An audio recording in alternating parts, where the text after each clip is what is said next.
연일 뜨겁게 다뤄지고 있는 소말리의 행동에 한국을 넘어 일본과 이스라엘, 태국까지 과거를 상기시키며 관종 유튜버의 최후의 관심이 쏠리고 있는데요. 최근 유튜버들과 스트리머들 사이에서도 어텐션 시커, 소위 말하는 관심종자, 관종에 대해 말들이 많다고 합니다. 심지어 미국에서도 조니 소말리의 사건을 집중적으로 다루고 있다는데요. 여기 미국에서 조니 소말리 때문에 골머리를 썩고 있는 오늘의 주인공이 있습니다. 도대체 그녀에게 무슨 일이 있었던 것일까요? 바로 지금 사연을 들어보겠습니다. 오늘의 사연 시작합니다. 안녕하세요, 여러분. 저는 미국에 사는 38세 흑인 여성 나디아입니다. 직업은 언론사에서 기사 정리를 담당하는 에디터로 일하고 있어요. 오늘은 최근 한국에서 벌어진 사건에 대한 이야기를 해보려고 해요. 제가 이 사건을 접했을 때 분노와 걱정이 교차하며 하루 종일 속이 타들어가는 경험을 했거든요. 며칠 전 한국에서 조니 소말리라는 미국인 유튜버가 여러 범죄를 저지르고 다닌다는 소식을 듣게 되었어요. 그가 한국에서 도를 넘는 행동을 하며 논란을 일으켰다는 기사들이 연이어 올라왔고, 같은 흑인이라는 이야기를 접하자 화가 치밀었습니다. 왜냐하면 저에게는 불의를 보면 참지 못하는 성격이 있거든요. 사실 저는 어릴 적부터 히어로물을 엄청 많이 봤거든요. 영웅들이 악당을 처단하고 정의를 구현하는 모습을 보며 자랐습니다. 슈퍼맨, 원더우먼, 배트맨과 캐스우먼, 그리고 우리의 다정한 이웃 스파이더맨까지, 심지어 저는 마블의 만화책과 영화도 모두 섭렵했죠. 세상이 검게 물드는 것을 막기 위해 자신을 희생하며 악과 싸우는 영웅들을 지금도 좋아합니다. 제가 언론사에 입사하게 된 이유도 그런 어린 시절의 꿈과 연관이 있어요. 아시다시피 슈퍼맨은 데일리 플래닛의 기자였고,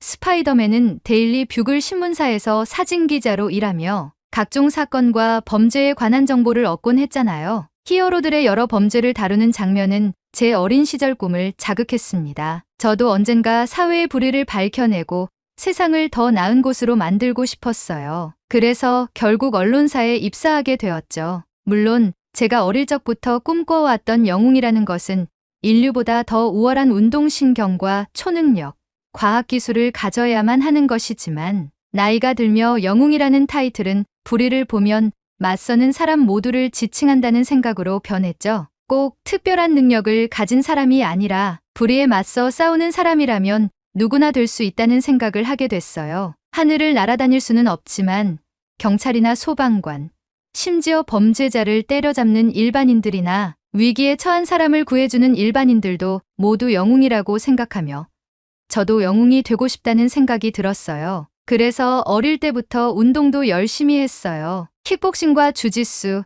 검도 등을 배웠고 20대 후반부터는 한국의 태권도도 배웠었죠. 최근엔 종합격 투기를 취미 삼아 몸과 마음을 단련해오고 있습니다. 제가 너무 제 이야기만 늘어놓았네요. 아무튼 그런 제가 이번에 조니 소말리 사건을 접했을 때 그 분노는 쉽게 사그라지지 않았어요. 저를 더욱 안타깝게 만든 것은 바로 인종적 문제였습니다. 흑인인 조니 소말리의 무분별한 행동이 혹시라도 한국인들에게 흑인 전체에 대한 부정적인 인식을 심어줄까 걱정되었거든요. 한국은 요즘 전 세계적으로 대세잖아요.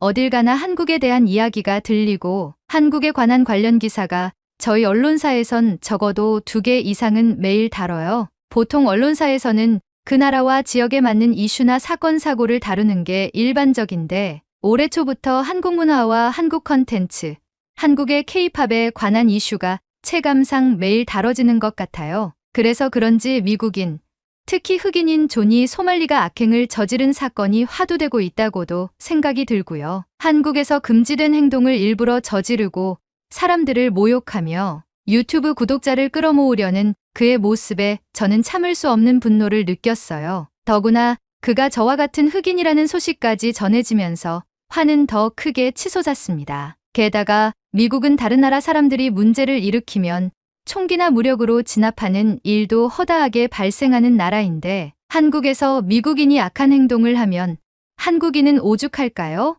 한국은 총기 소지가 불법이잖아요. 한국에서 소말리를 제압한 사람이 맨주먹으로 그를 쓰러뜨렸다는 이야기를 들었을 때 통쾌한 마음이 들기도 했지만 분이 풀리지는 않았습니다. 흑인이 그런 만행을 저질러서 혹여나 한국인들이 흑인들을 다 싸잡아서 차별하진 않을까 하는 우려도 되기도 했죠. 저도 한국 문화를 즐기는 미국인 중 한 사람으로서 이런 사건이 일어났다는 것이 참 안타까우면서 한국인들에게 미안해졌어요. 회사에서 하루 종일 존이 소말리 관련 기사를 정리하고 난 뒤 머리가 너무 복잡해졌습니다. 마음속 분노가 가라앉지 않았어요. 도대체 어떻게 사람이 이런 행동을 할 수 있지? 라는 생각이 머릿속을 떠나지 않더군요. 일을 마치고 퇴근을 하며 체육관에서 운동을 해야겠다는 생각이 들었어요. 운동을 하면서 스트레스를 풀어야겠다는 생각이었죠. 그래서 저는 지금 제가 하고 있는 종합격투기 체육관으로 달려갔습니다. 체육관은 저에게 스트레스 해소와 마음의 안정을 주는 곳이었죠. 그런데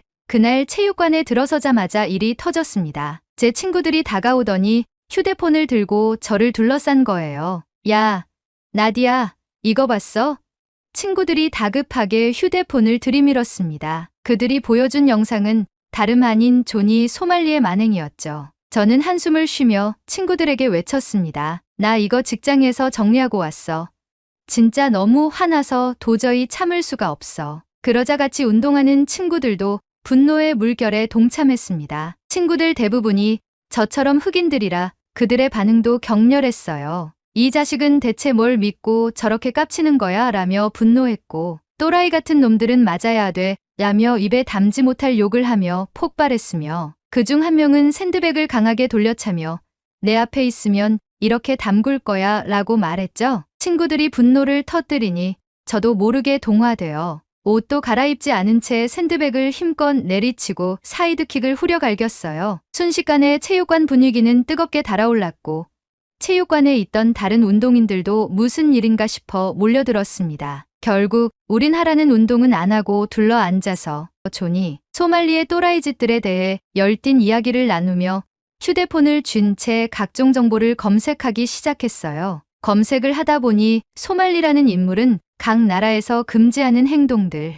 인종차별, 반정치적 행동들을 하며 관심을 끄는 어텐션 시커였어요. 그야말로 관심병이죠. 이름을 알리고 유명해지고 싶다는 이유 하나만으로 상식에 벗어난 행동들을 하는 사람들을 일컫는 말이에요. 한국에서는 이걸 한국어로 관심종자라고 하더군요. 체육관에 있는 사람들은 어떻게 인간이 이렇게까지 타락할 수 있는지 경이롭다는 말도 하며 분노를 차곡차곡 쌓아 올렸어요. 그 순간 모두가 폭소를 터뜨리는 일이 벌어졌어요. 체육관 관장 친구가 기막힌 일을 벌인 거예요. 존이 소말리의 얼굴을 프린트해서 샌드백에 하나씩 붙이기 시작하는 거예요. 그리고 체육관에 있는 모두에게 소리쳤죠. 여러분, 오늘은 2배, 3배 더 힘차게 타격해봅시다.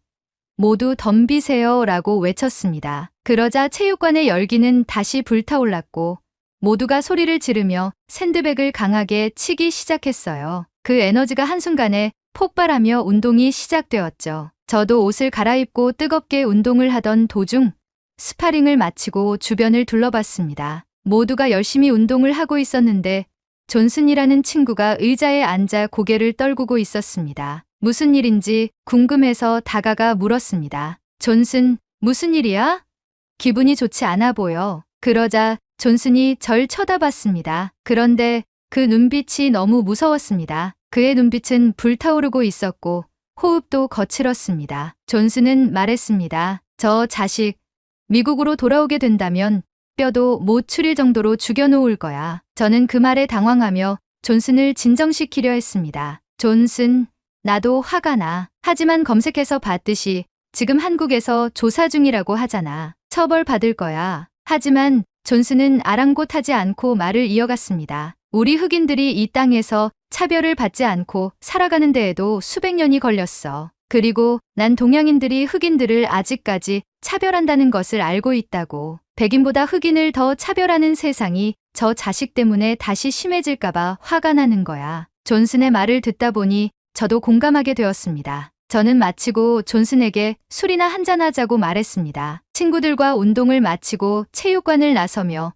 인사를 나눈 후 존슨과 함께 근처의 술집으로 이동했습니다. 술과 음식을 시키고 잠시 화장실을 다녀왔는데 존슨은 휴대폰을 열심히 집중해서 보고 있었습니다. 저는 물었습니다. 존슨, 뭐해? 존슨은 아무것도 아니라고 말하며 폰을 덮어두었습니다. 저는 존슨에게 기분을 풀라고 말하며 현재 우리가 할 수 있는 일은 없다고 말했습니다. 그러던 그 순간 존슨이 입을 열었습니다. 사실 나의 할머니는 한국인이야. 할아버지는 흑인이었고 한국전쟁 참전 용사셨어. 그때 당시에 흑인들은 전쟁에 지원을 많이 했거든.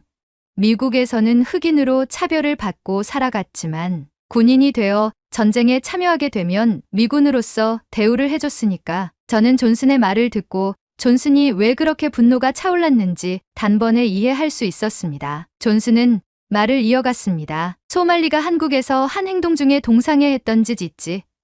그 동상은 평화의 소녀상이라고 해. 일본이 한국의 어린 여성들을 강제로 전쟁터에 데리고 가서 성노예로 사용했어. 그걸 위안부라고 하고 강제징용된 소녀들의 아픈 마음을 기리기 위해 평화의 소녀상을 세운 거야. 일본의 만행을 기억하게 하고 앞으론 이런 일이 생기지 않길 바라는 마음으로. 존슨은 눈시울이 부러졌습니다. 그리고 체육관에서 보던 눈빛으로 이글거리고 있었죠. 나의 할머니가 강제징용을 당한 위안부였어. 지금은 돌아가셨지만 그때의 기록들을 찾아봤을 때는 지금과 같은 분노가 차올랐었어. 인간이 인간을 사용한다는 게 말이 돼. 흑인들이 미국에서 백인들의 노예로 생활했던 것과 같이 한국도 이러한 아픔이 있다는 게 공감이 되고, 아픔이 있는 나라에서 과거 노예로 생활했던 흑인이 저렇게 깽판 치고 다닌다는 게 부끄럽고 화가 나. 저는 존슨의 말을 들으며 덩달아 분노가 차오르면서도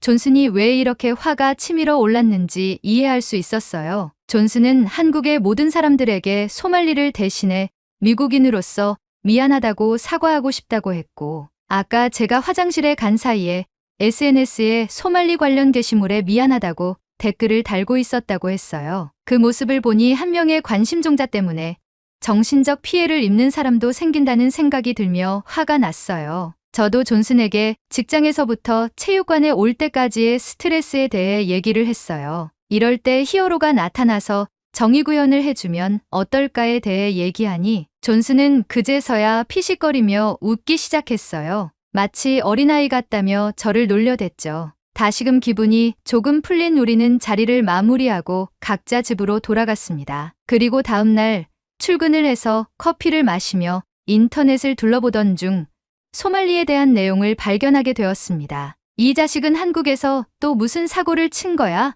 하는 생각에 천천히 읽어봤는데 다름 아닌 소말리와 함께 방송을 하던 패거리의 신상 정보가 한국의 네티즌들에 의해 공개된 것입니다. 그것을 보고 소름이 끼치기 시작했습니다. 평소 신상을 조회하는 것은 경찰들이나 하는 행동이라고 생각했는데 역시 한국은 인터넷의 강국이라서 그런지 신상을 알아내는 것은 일도 아니구나라는 생각을 했죠. 그것을 본 저는 체육관 친구들에게 신상 정보를 공유를 했고 소말리뿐만 아니라 패거리들도 한국에서 나쁜 짓을 했다는 것을 알렸습니다. 하지만 이 선택은 제가 이 사연을 적게 된 가장 큰 실수가 되어버렸습니다. 단순히 체육관에서 운동할 때 뜨거운 분위기로 운동을 하던 것만 생각해서 장난삼아 공유한 글이 지금 글을 쓰는 제게 큰 고민거리로 눌러앉았기 때문이었죠. 저는 평소처럼 일을 마치고 체육관에 도착했습니다. 친구들이 절 반겨주었고 역시나 친구들은 제가 공유한 검색 내용을 이야기했습니다. 친구들이 추가적으로 알아본 바에 의하면 한국에서 현재 소말리 패거리를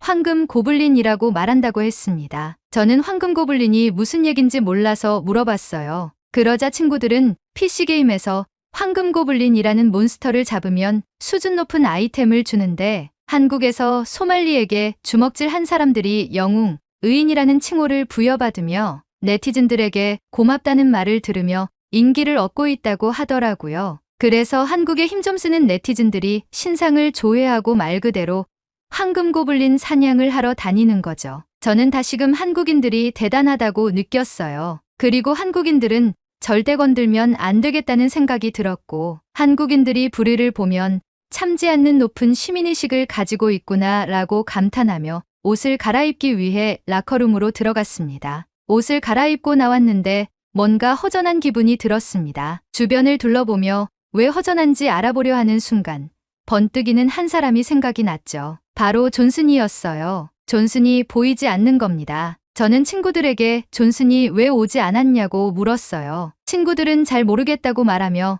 대수롭지 않게 넘겼습니다. 저는 순간 술집에서 나눈 얘기들이 떠올랐고 곧바로 존슨에게 연락을 했습니다. 하지만 존슨은 전화를 받지 않았죠. 걱정이 되기도 하며 불안한 마음이 자꾸 차올랐습니다. 혹여나 소말리 패거리에 분노하여 이성을 잃어버릴까봐 조마조마했습니다. 불안하고 답답한 마음에 운동을 제대로 하지 못하고 저는 체육관을 나서며 존슨에게 다시 연락을 했죠. 하지만 전화를 받지 않았고 저는 걱정되는 마음을 안고 집으로 향했습니다. 집에 도착해서 샤워를 마치고 존슨에게 무슨 일이 있는지 걱정되는 마음에 문자를 작성하기 시작했습니다. 그 순간 존슨에게 전화가 오는 거예요. 저는 전화를 바로 받아서 물었어요. 존슨, 무슨 일이야?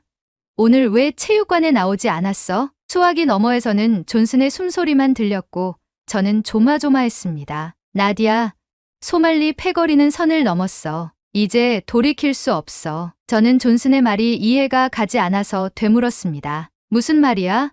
돌이킬 수 없다니? 수화기 너머에서 한참의 정적이 흐르다가 존슨이 말을 했습니다. 내가 아는 형님들에게 어제 너에게 얘기한 이야기를 했어. 그러자 형들이 흑인의 수치라고 말하면서 한국에 소말리를 잡으러 가겠대. 한국에서 징역을 선고하지 않으면 바로 한국에서 응징한다고 하더라고. 그리고 내가 보낸 소말리 패거리 중 한 명인 준호라는 흑인이 미국으로 귀국했다는 정보도 알게 돼서 형들이 찾아낼 거라고 하더라고. 이 형들은 다 어릴 적부터 나와 알고 지낸 형들이고 이 형들의 할아버지들도 한국전쟁 참전 용사거든. 한국에 대한 애정이 남다른 형들이라 엄청 화났고 나는 더 이상 말릴 수 없어. 저는 말문이 막혀버렸습니다. 제가 공유한 내용 때문에 이를 키우게 된 것 같아 두려워지기까지 했습니다. 저는 존슨을 진정시키며 말했습니다. 존슨, 만약 너의 형들이 타국에 넘어가서 폭력을 행사하게 되면 일이 더 커질 거야. 더군다나 흑인을 넘어 미국인을 더 안 좋게 볼 수도 있어. 이건 당장 말려야 해. 하지만 존슨의 마음은 이미 굳어 있었습니다. 정의구현에 나서는데 누가 뭐라 할 거야? 찾아보니 한국에서 경찰들이 소말리를 붙잡아두고 조사를 하는 게 소말리를 보호하기 위해서라는 말도 있어. 한국인들이 이렇게 분노하는데 처벌이 미약하면 안 된다는 말도 돌고 있고 이건 간과할 문제가 아니야. 패거리 중에 행크라는 놈이 있는데 미국 영주권자이면서 사고를 쳐서 한국으로 추방당했다던데 그리고 한국에서 소말리가 하는 만행을 기획하고 연출하는 놈이래. 각 나라에서 자극적인 소재를 찾아서 소말리에게 정보를 알려주는 놈이라고 하더라고. 그런데 그 자식은 벌조차도 받지 않고 있어. 상식 밖에서 행동하는 건 인간이길 포기한 것들이야. 그런 놈들은 벌을 받아야 해. 저는 아무 말도 할 수 없었습니다. 틀린 말은 아니지만 아무래도 타국에서 폭력을 행사한다는 것이 옳지 않은 생각이 들어 혼란스러웠습니다. 저는 존슨에게 말했습니다. 존슨, 내 마음을 충분히 이해하고 있어. 하지만 폭력은 아닌 것 같아. 죄를 지었으면 법의 심판을 받게 하는 게 인간 세상에서 제일 유일한 처벌인 것 같아. 선택은 너의 자유야. 하지만 내 생각은 그렇다는 것을 알아줬으면 해. 존슨은 알겠다고 말하며 전화를 끊어버렸습니다. 그 후 제 머릿속은 복잡해졌습니다. 한국에서 조사를 받고 있고 출국 금지까지 했고 잘못에 대한 벌을 받을 것이라고 생각했기에 해결된 문제라고 생각이 들었거든요. 저는 컴퓨터를 켜고 인터넷으로 이 문제의 심각성을 더 자세히 알아보기로 했습니다. 한국에서는 관련 기사가 줄을 이었고 수많은 유튜버와 스트리머, 소셜미디어에서는 소말리가 한국과 더불어 태국, 이스라엘, 일본에서 벌인 추악한 행동에 대한 요약 정리부터 황금고블린 추적반까지 개설되어 여론을 생성하고 있었습니다. 심지어 미국에서도 소말리 패거리의 행동에 대한 비판적인 여론과 정의구현을 하자는 네티즌들이 목소리를 높이고 있었습니다. 심지어 한국에 거주하는 미국인들이 소말리를 예의주시하고 있다고 말하며 미국인이 처벌하겠다고 말하는 사람도 있었습니다. 한 명의 또라이가 이렇게 큰 파급력을 낸다는 것이 놀라우면서 혐오스러웠습니다. 하지만 제가 생각하기에는 이 사건을 중대하게 보고 미국으로 강제 송환한 뒤 미국법에 따라 조치를 취해야 한다고 봅니다. 하지만 각국의 여론이 들끓는 가운데 혼란만 가중되고 제가 어릴 적부터 봐왔던 히어로들의 정의구현처럼 소말리 패거리들에게도 정의구현을 하여 한국에 대한 미안한 마음을 대신하는 게 옳을 수도 있겠다는 생각도 문득문득 들어서 이렇게 사연을 보냅니다. 한국인 여러분은 이 사건을 어떻게 바라보고 있나요? 한국의 법을 자세히 몰라서 이런 경우에는 어떻게 처벌이 되는지도 궁금합니다. 그리고 혹여나 미국인들이 소말리 패거리에 대한 응징을 한다고 할 때는 부추기진 않았으면 해요. 복수해주면 좋긴 하지만 또 다른 가해자를 발생시키는 원인이 되기도 하니까요. 차라리 미국에서 이런 일들이 일어났다면 마음이 그나마 편했을 텐데 한국에서 이런 일이 벌어져서 정말 죄송하게 생각합니다. 아마 당분간은 회사에서 이 일에 관련된 내용들을 드문드문 볼 것 같아요. 한국과 미국이 동맹국인데 하나의 관심종자로 인해서 서로 얼굴을 붉히는 일은 없길 바랍니다. 여러분의 진지한 생각을 기대하겠습니다. 그 생각을 바탕으로 직접 취재를 하러 출장을 가던지 미국 내에서 진지하게 이 사건에 대해 여론을 형성할지에 대해 도움이 될 것 같습니다. 다시 한번 거듭 죄송합니다. 오늘의 사연은 여기까지입니다. 미꾸라지 한 마리가 강을 흐린다는 말이 있죠. 여러분의 생각을 댓글에 남겨주세요. 오늘의 이야기에 공감하신다면 구독, 좋아요 한 번씩 부탁드리겠습니다. 다음에 더 좋은 사연으로 여러분을 찾아뵙겠습니다. 시청해주셔서 감사합니다. 한 여성이 3년 동안 준비한 시험의 결과를 기다리고 있습니다. 5번의 낙방 끝에 결국 합격을 하게 되는데요. 이토록 온 가족이 기뻐하는 이 시험의 정체는 한국의 귀화 시험이라고 합니다. 도대체 이 여성에게 어떤 시련이 있었던 것일까요? 여러분의 좋아요 버튼에 힘을 얻어 비디오를 재생하겠습니다. 바로 지금 오늘의 사연 시작하겠습니다. 안녕하세요. 저는 프랑스에서 온 클레르 루아입니다. 한국에서 산지 이제 9해가 지나가네요. 처음 한국에 오게 된 건 유학생으로 오게 되었습니다. 프랑스에서 한국의 문화가 인기를 얻고 있던 도중 한국어를 배우기 위해 교환학생 프로그램을 신청했었고 저는 한국 땅에 첫 발을 내디딜 수 있었습니다. 서울에서의 첫 한 해는 마치 새로운 세상을 만난 것 같았어요. 낯선 언어와 문화가 저를 반겼고 한국이라는 나라만이 가진 활기와 따뜻한 정서에 빠져들어 버렸죠. 단순한 호기심과 설렘으로 찾은 한국에서의 생활이 너무나 꿈만 같던 순간이었습니다. 한국에서의 생활에 너무 만족한 나머지 유학을 마치자마자 한국에서 직장을 구했고 직장 생활을 하면서 사랑하는 사람도 만나 결혼까지 하게 되었습니다. 네, 맞아요. 제 남편 지훈은 한국인입니다. 지훈과 함께 김포에 신혼집을 꾸리고 지훈과 함께 한국의 문화를 즐기며 살다 보니 이제 저에게 너무도 익숙한 나라가 되어버렸죠. 떡국을 먹으며 새해를 맞이하고 시부모님께 인사를 드리기 위해 명절마다 지훈의 고향으로 내려가고 한국에서 사귄 친구들과 삼겹살을 구우며 이야기하는 일상들이 자연스러워졌습니다. 어느 순간부터 저는 프랑스인이라기보다는 한국에서 사는 외국인 며느리 클레르로 저 자신을 인식하게 됐습니다. 하지만 저를 외국인이라고 계속해서 인식하게 만드는 것들이 있었습니다. 행정 서류를 처리할 때도 외국인 등록증을 제출해야 했고 은행 계좌를 개설하거나 병원에서 보험 관련 절차를 진행할 때마다 한국 국적자가 아니라는 것이 불편함으로 다가왔습니다. 가장 크게 와닿았던 순간은 남편과 함께 해외여행을 갔다가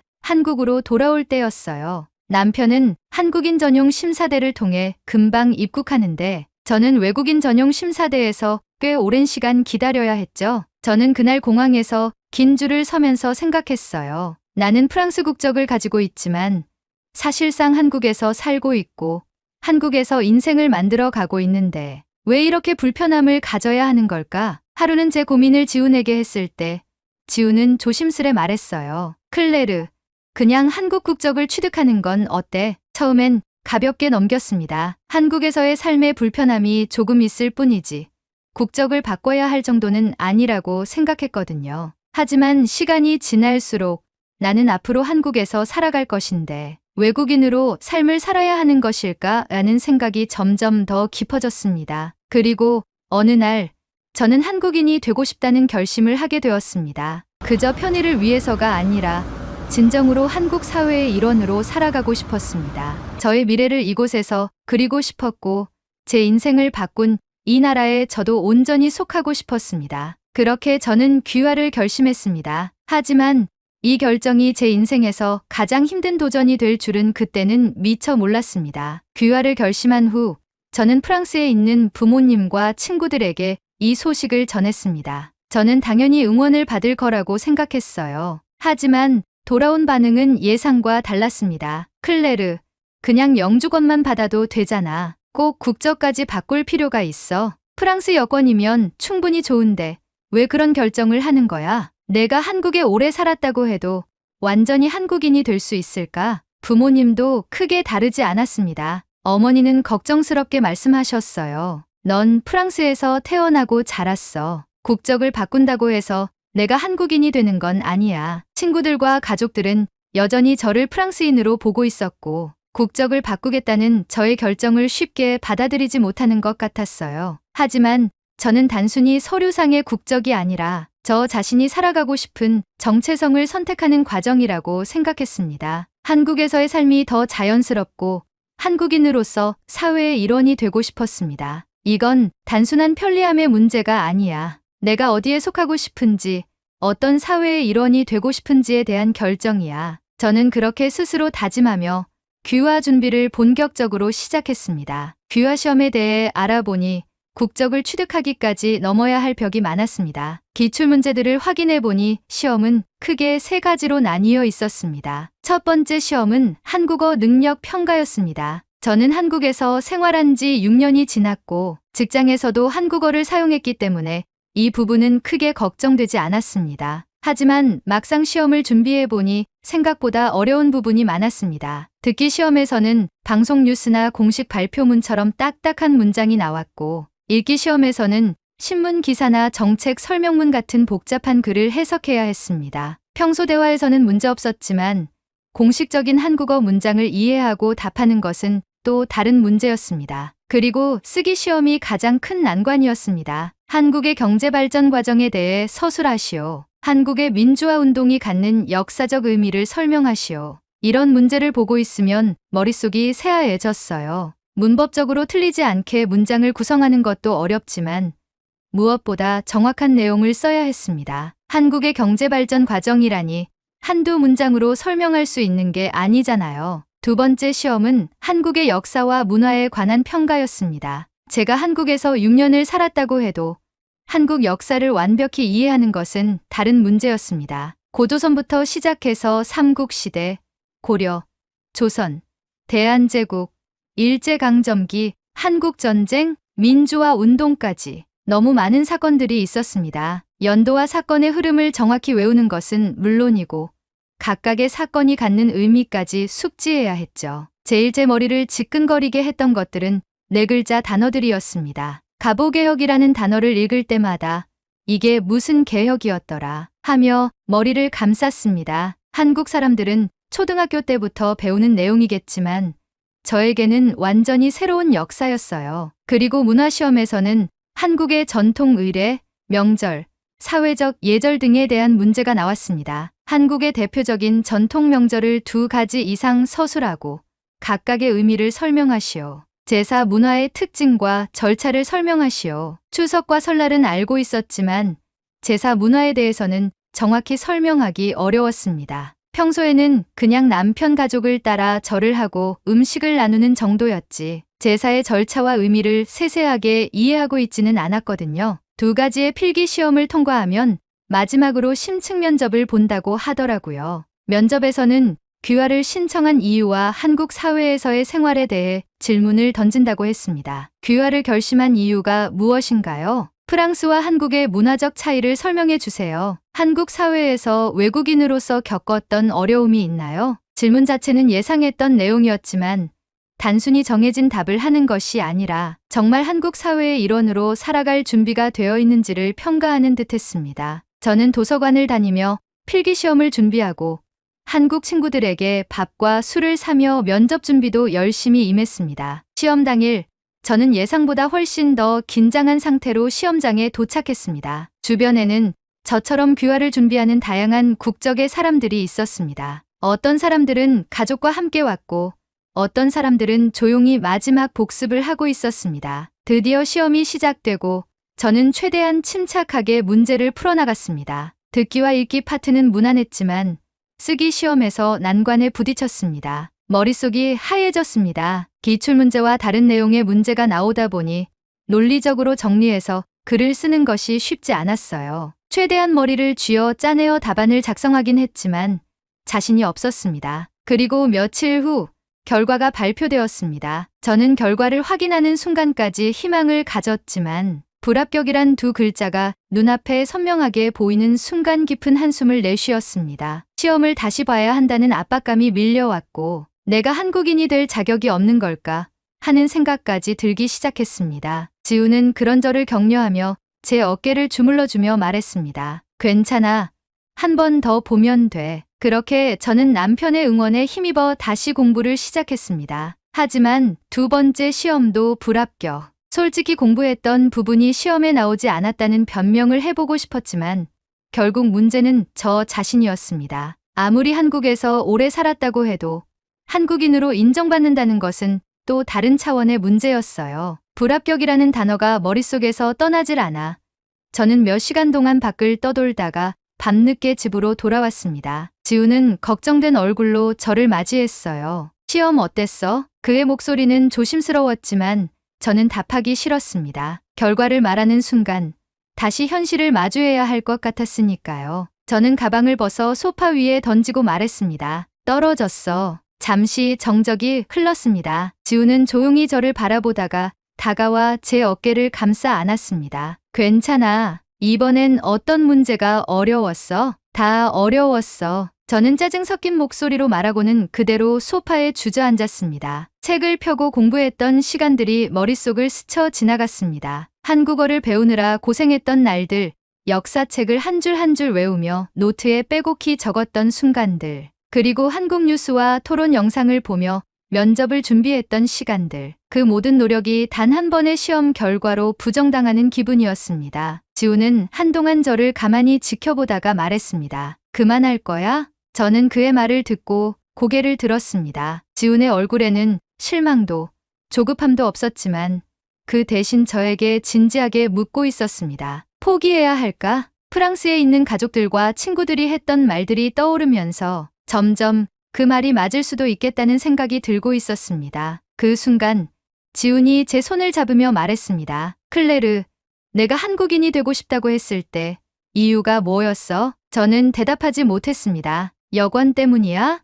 공항에서 편하게 다니고 싶어서? 저는 고개를 저었습니다. 그럼 왜? 저는 한참 동안 대답을 하지 못했습니다. 그리고 그 순간 저 자신에게조차 잊고 있었던 질문이 떠올랐습니다. 나는 왜 한국인이 되고 싶었던 걸까? 저는 조용히 눈을 감고 생각했습니다. 그리고 다시 눈을 떴을 때 지훈이 저를 조용히 바라보고 있었습니다. 그 순간 깨달았습니다. 제가 한국인이 되고 싶은 것은 제 눈앞에 있는 지훈과의 행복한 한국 생활을 누리기 위한 것이었다는 것을요. 포기 안 해. 지훈은 미소를 지으며 제 손을 꼭 잡았습니다. 그럴 줄 알았어. 그날 밤 저는 다시 책을 폈습니다. 물론 여전히 어려운 시험이었고 또다시 떨어질 수도 있었습니다. 하지만 이번에는 단순히 시험을 위한 공부가 아니라 내가 왜 이걸 하는지를 되새기며 다시 시작하기로 했습니다. 그렇게 저는 세 번째 시험을 준비하기 시작했습니다. 다시 시험 준비를 한창 하던 어느 날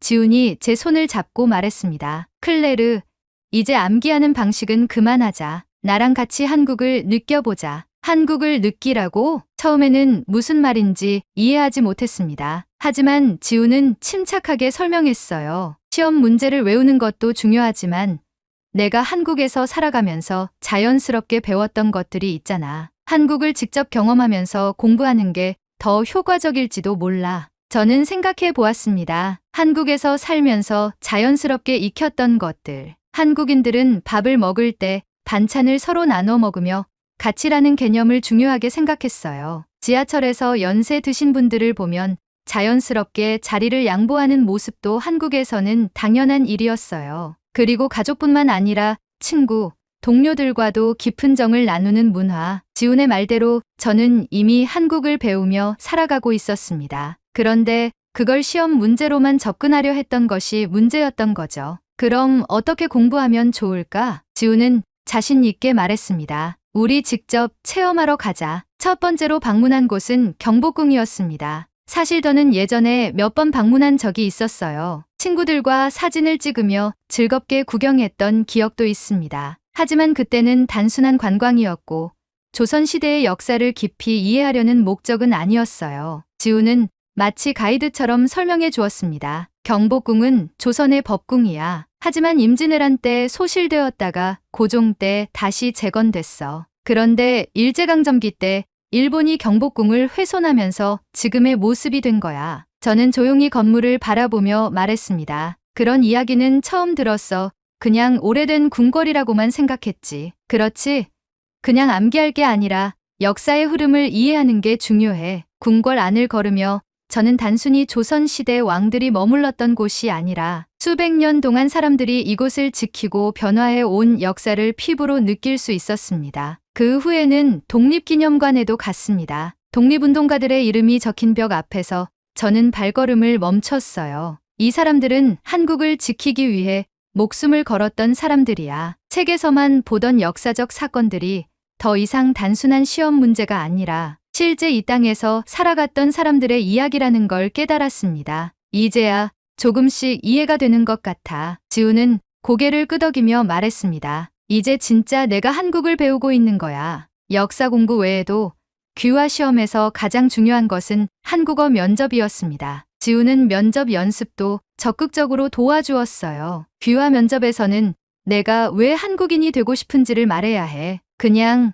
살고 싶어요 라고 하면 안 돼. 너만의 이유를 설명해야 해. 저는 처음엔 머뭇거리며 말했습니다. 한국에서 일하고 있고 남편도 한국인이고 그래서 한국인이 되고 싶어요. 지우는 고개를 저으며 한숨을 쉬었습니다. 그렇게 말하면 안 돼. 그냥 내 상황을 말하는 게 아니라 내가 왜 한국인이 되고 싶은지를 말해야 해. 저는 거울을 보며 다시 연습했습니다. 저는 한국에서 직장 생활을 하면서 한국 사회의 따뜻함을 배웠어요. 한국 사람들은 가족뿐만 아니라 친구, 동료들과도 깊은 정을 나누죠. 저는 그 정 속에서 살아가고 싶습니다. 지우는 이번엔 만족한 듯 고개를 끄덕였습니다. 좋아. 이제 훨씬 자연스러워졌어. 그렇게 매일 저녁, 저는 거울 앞에서 면접 연습을 했습니다. 새로운 공부 방식 덕분인지 저는 점점 자신감을 되찾기 시작했습니다. 이번에는 단순히 시험을 통과하기 위해서가 아니라 진짜 한국인이 되기 위해 공부하고 있다고 느껴졌습니다. 이번에는 꼭 합격할 거야. 지우는 미소를 지으며 제 손을 꼭 잡았습니다. 넌 충분히 할 수 있어, 클레르. 그렇게 저는 다시 한번 도전을 결심했습니다. 귀화 시험을 준비한 지도 벌써 3년째. 이제는 마지막이라는 각오로 시험장에 도착했습니다. 이번에는 정말 다를 거라고 스스로를 다독이며 긴장을 가라앉히려 했지만 손끝이 떨리는 걸 멈출 수 없었어요. 그때 제 옆에 앉아 있던 한 외국인이 제게 말을 걸었습니다. 혹시 귀화 시험 보러 오셨나요? 네. 이번이 5번째 도전이에요. 제 말을 들은 그는 깜짝 놀란 표정을 지으며 말했습니다. 와, 정말 대단하시네요. 저는 이번이 2번째인데 벌써 포기하고 싶어요. 그 말을 듣고 저는 피식 웃었습니다. 저도 2번째 시험을 봤을 때는 이제 그만해야 하나 하는 생각이 들었으니까요. 하지만 결국 여기까지 왔고 지금 이 순간이 제겐 마지막 기회처럼 느껴졌습니다. 한국 귀화 시험이 어렵죠? 그래도 한국을 좋아하고 한국에서 사랑하는 사람과 함께하고 제 미래를 여기서 그린다는 마음으로 준비하면 붙으실 거예요. 그 사람은 감동한 듯 고개를 끄덕였습니다. 네, 맞아요. 한국 너무 좋아요. 꼭 붙길 바랄게요. 행운을 빌어요. 응시 준비를 하던 외국인들 모두 서로 응원하며 저는 다시 한번 마음을 다잡았습니다. 첫 번째 관문은 필기 시험이었습니다. 이제는 익숙한 시험지였지만 문제를 받아드는 순간 긴장이 다시 밀려왔어요. 손에 땀이 나서 시험지를 몇 번이나 고쳐 잡아야 했습니다. 하지만 심호흡을 깊게 들이마시고 차분하게 문제를 읽었습니다. 지훈과 함께 공부했던 기억들이 떠올랐어요. 경복궁에서 들었던 이야기, 독립기념관에서 느꼈던 감정들, 그리고 매일 밤 거울 앞에서 연습했던 문장들. 침착하자. 내가 직접 경험했던 것들이야. 그렇게 하나씩 차근차근 문제를 풀어나갔습니다. 필기 시험을 마치고 면접 대기실로 이동했습니다. 긴장된 분위기 속에서 한 명씩 면접실로 들어갔고 저도 곧 이름이 불렸어요. 문을 열고 들어가자 면접관 3명이 저를 바라보고 있었습니다. 안녕하세요. 자기소개 부탁드립니다. 네. 저는 클레르 루아입니다. 현재 한국에서 마케팅 관련 일을 하고 있고 한국에서 생활한 지 6년이 되었습니다. 제 목소리는 떨렸지만 최대한 또박또박 말하려고 노력했어요. 왜 한국 국적을 취득하려고 하나요? 마침내 가장 중요한 질문이 나왔습니다. 저는 잠시 숨을 고르고 미리 준비했던 말을 떠올렸습니다. 처음 한국에 왔을 때는 단순히 공부하러 온 것이었지만 이제는 제 인생의 대부분이 한국과 연결되어 있습니다. 제 직장도, 제 남편도, 그리고 제 삶도 한국에 있습니다. 저는 단순히 한국에서 사는 외국인이 아니라 이 사회의 진짜 일원이 되고 싶습니다. 면접관들이 고개를 끄덕였습니다. 혹시 한국 사회에서 힘들었던 점은 없었나요? 물론 있었습니다. 언어도 처음엔 어려웠고 문화 차이도 극복해야 했습니다. 하지만 시간이 지나면서 점점 한국의 문화와 정서를 이해하게 되었습니다. 그리고 이제는 제가 받은 도움을 돌려주고 싶습니다. 한국 사회의 구성원으로서 기여하고 싶어요. 면접관 중 한 명이 미소를 지으며 말했습니다. 좋습니다. 마지막 질문입니다. 한국의 국기에 대해 설명해 보세요. 태극기는 대한민국의 상징으로 태극 문양은 음양의 조화를 뜻하고 4개의 괴는 하늘, 땅, 물, 불을 의미합니다. 마지막까지 침착하게 대답한 후 면접이 끝났습니다. 저와 남편은 머리도 식힐 겸 프랑스에 부모님을 뵈러 가기로 했습니다. 파리에서 부모님과 만나 집으로 향하는 길, 휴대폰에 알림이 떴습니다. 한국 귀화 시험 결과를 확인하세요. 그 순간 차 안은 무거운 공기로 가득 찼고 저와 남편, 부모님 모두 간절한 마음으로 빌기 시작했습니다. 집에 도착하자마자 컴퓨터 앞에 앉아 로그인 버튼을 누르는 순간 심장이 너무 빨리 뛰어서 손끝이 얼어붙은 듯한 기분이었어요. 결과 확인 버튼을 누르자 화면에 뜬 단 한 단어. 합격. 저는 몇 번이고 다시 확인했습니다. 잘못 본 게 아닐까 싶어서 눈을 문지르고 다시 봤어요. 하지만 변함없이 합격이라는 단어가 선명하게 떠 있었습니다. 지훈, 나 붙었어. 기다리고 있던 지훈이 저보다 더 크게 환호성을 질렀습니다. 정말 우리 클레르, 이제 진짜 한국인이네. 지훈이 저를 꼭 안아주었습니다. 저는 그 품에 안겨 끝내 눈물을 터뜨렸어요. 이 순간을 위해 3년을 버텼습니다. 5번의 실패 끝에 결국 해냈습니다. 부모님도 제게 달려와 저를 껴안으며 따뜻한 축하를 해주셨습니다. 자랑스럽다 내 딸. 오랜 고생 끝에 결국 해내는구나. 정말 멋지다 클레르. 그 말을 듣는 순간 더 이상 어떤 걱정도 남지 않았습니다. 저는 이제 대한민국의 한 일원이 되었습니다. 한국으로 돌아와 귀화 승인 서류 절차를 마무리하고 지훈과 함께 여권을 만들기 위해 시청에 찾아가 여권을 발급했습니다. 그 순간 저는 실감했습니다. 나는 이제 한국인이다. 지훈이 제 손을 잡으며 웃었습니다. 이제 정말 우리 같은 나라 사람이네. 그 말에 가슴이 따뜻해졌습니다. 귀화 시험에 합격한 후 제 삶은 눈에 띄게 달라졌습니다. 하지만 단순히 여건이 바뀌었다고 해서 하루아침에 제 정체성이 완전히 달라지는 것은 아니었어요. 처음에는 그냥 행정적인 편리함이 생긴 것뿐이라고 생각했습니다. 그런데 시간이 지날수록 한국 국적을 가졌다는 것이 제게 주는 의미가 점점 더 깊어졌어요. 귀화를 하고 나서 주민등록증을 발급받으러 갔습니다. 외국인 등록증을 반납하고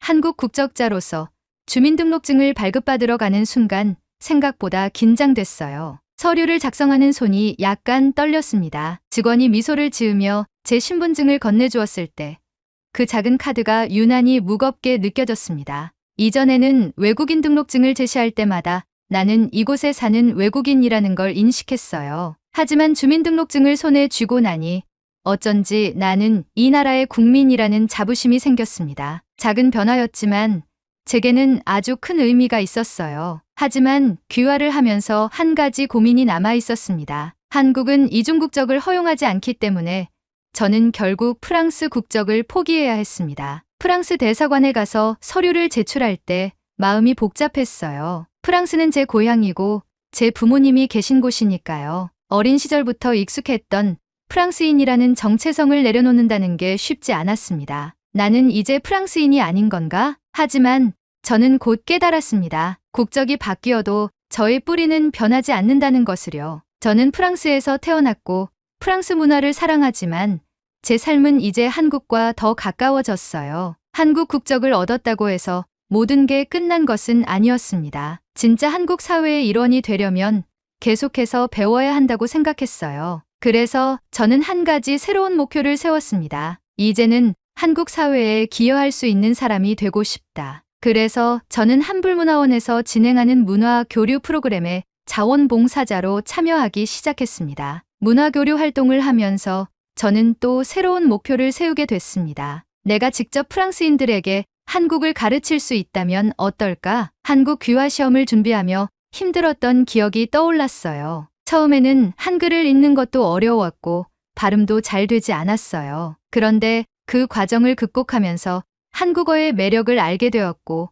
한글을 바탕으로 많은 프랑스인에게 한국을 가르치고 싶다는 생각이 들었죠. 그래서 저는 한국어 교원 자격증을 따기로 결심했습니다. 한국어를 배우고 싶어하는 외국인들에게 같은 외국인의 시선으로 한국어를 가르칠 수 있다면 더 쉽게 이해시켜 줄 수 있을 것 같았어요. 이제 저는 단순히 한국에서 사는 사람이 아니라 한국을 배우고 한국을 알리고 한국을 사랑하는 사람으로서 살아가기로 했습니다. 그리고 언젠가 저처럼 한국을 사랑하는 또 다른 외국인이 귀화를 고민할 때 제가 그들에게 도움을 줄 수 있는 사람이 되고 싶습니다. 제 이름에서 영감을 딴 한국인 체린이라는 이름으로 한국에서의 새로운 길을 걸어가려 합니다. 한국 사랑합니다. 오늘의 사연은 여기까지입니다. 외국인들이 그토록 원하는 한국의 국민으로 살아간다는 것에 감사함을 느끼게 되네요. 한국인이라면 꼭 알아야 할 것들을 댓글로 남겨 감동 비디오의 마지막을 장식해주세요. 귀화 시험을 준비하는 외국인들에게 조금이나마 힘이 될 것입니다. 오늘의 비디오가 공감이 되신다면 구독, 좋아요 한 번씩 부탁드리겠습니다. 그리고 여러분의 댓글은 제게 큰 힘이 됩니다. 다음엔 더 흥미로운 사연으로 여러분을 찾아뵙겠습니다. 시청해주셔서 감사합니다.